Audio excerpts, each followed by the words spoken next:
কিছুদিন আগে আপনারা শুনেছেন যে ভারতীয় জনতা পার্টির ন্যাশনাল পার্টিকে নাকি এডিসি এলাকায় ঢুকতে দেওয়া হবে না। প্রায়শই হুমকি ধমকি এগুলো কিন্তু আমরা শুনি, কিন্তু আমি একটা কথা বলছি, যত হুমকি ধমকি দেবেন তত বেশি আমরা আরো শক্তিশালী হব।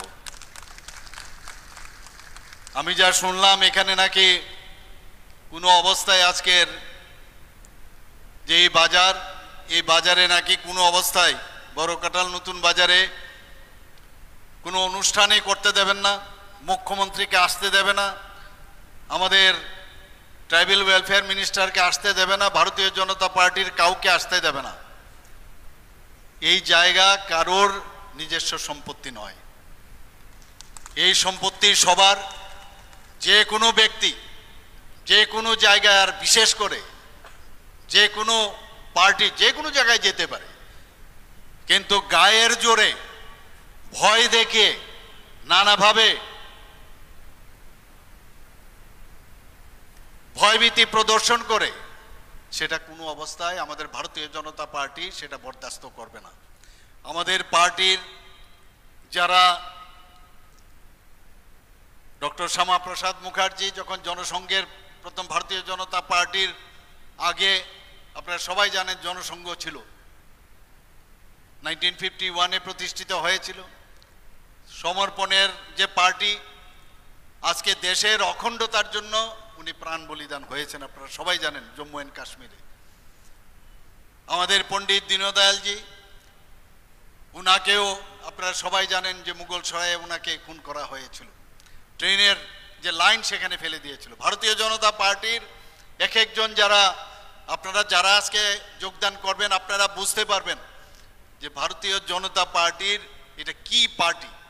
যারা আমাদের পার্টিতে এসছেন তারা গঙ্গা জলের ডুবকি দিয়ে সমস্ত যত দোষ ইত্যাদি আছে, ভারতীয় জনতা পার্টি গঙ্গা জলের মতোই যখন এই পার্টিতে যোগদান হয় সে মানে বিশুদ্ধ এবং শুদ্ধ হয়ে যায়।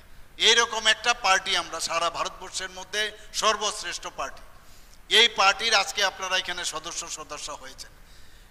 এখানে আঞ্চলিক পার্টির সাথে আমাদের কোনো বিরোধ নেই, যারা যারা যে পার্টি করবে, কিন্তু বিভ্রান্তি ছড়িয়ে নানাভাবে একটা ডিভাইড অ্যান্ড পলিসি করে এটা সাম্প্রদায়িক সুরসুরি দিয়ে যে রাজনীতি, সেটা কোনোদিনই সেটা ফলপ্রসূ হবে না।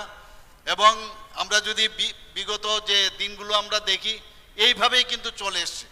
এতে করে উন্নয়নের কোনো দিন যে উন্নয়ন সেটা সম্ভব হবে না।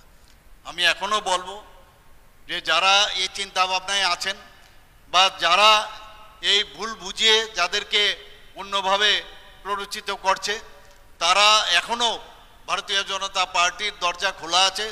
সবাই ভারতীয় জনতা পার্টির মধ্যে যে পার্টি আমাদের যে ফ্ল্যাগ, সেই ফ্ল্যাগের নিচে এসে আপনারা যোগদান করুন। কিন্তু এগুলো আপনাদের বলতে হবে। ত্রিপুরা রাজ্যে রাজ্যপাল কোনোদিন বানাবে কোনো জায়গা ভাবা যায় কোনোদিন? এই রাজ পরিবারেরই কৃতি সন্তান জিষ্ণুদেব বর্মা মহোদয়, উনাকে তেলেঙ্গানার মতো একটা বড় রাজ্যের উনাকে রাজ্যপাল বানিয়েছেন। এগুলো আপনারা বলবেন না? আমাদের সরকার আসার পর আজকে বলছে অনেকে অনেক কিছু বলছে, কিন্তু পাওয়ার পরে আরেক কথা বলছে। আমাদের এই সরকার 2018 আসার আগে আপনারা এখন যেসব দাবি দাওয়া করছেন, তখন তো আপনাদের চেহারাও দেখা যায়নি।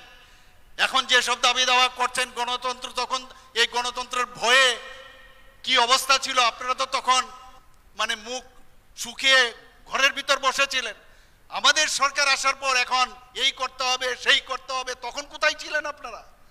আমাদের সরকার আসার পর আজকে এই রাজ পরিবারের, আজকে আমাদের যিনি ত্রিপুরা রাজ্যের যে আধুনিক ত্রিপুরার রূপকার বলা হয় মহারাজা বীর বিক্রম কিশোর মাণিক্য বাহাদুর, উনার নামে আজকে আমরা এয়ারপোর্ট মাননীয় প্রধানমন্ত্রীজি এসে উৎসর্গ করে যায়। আমি ত্রিপুরাতে আমি যখন প্রথম মুখ্যমন্ত্রী হই, এই রাজ পরিবারের আরেকজন ব্যক্তিত্ব সারা পৃথিবীর মধ্যে খ্যাত আমাদের বিশিষ্ট সুরকার এবং গায়ক এস.ডি. বর্মন, উনাকে আমরা এসে আমি নিজে সেটাকে উনার মূর্তি আমরা প্রতিষ্ঠিত করেছি। যদি আপনারা এয়ারপোর্ট থেকে আসেন, সেখানে ওনার মূর্তি আমি প্রতিষ্ঠিত করেছি। আমরা সম্মান দিতে জানি। আগরতলার মধ্যে যে কামঞ্চমনির সাথে একটা আইল্যান্ড ছিল, সেটা আমরা ছোটবেলা, একদম ছোট, সেখানে দেখেছি যে একটা মাইলের, তখন মাইল ছিল, কিলোমিটার ছিল না, এই মাইল ফলক, 0 মাইল ফলক সেখানে ছিল। আমরা তার হাঁটাবাটা করতাম এদিক সেদিক। আস্তে আস্তে দেখলাম সেটা মাটির নিচে চলে গেছে।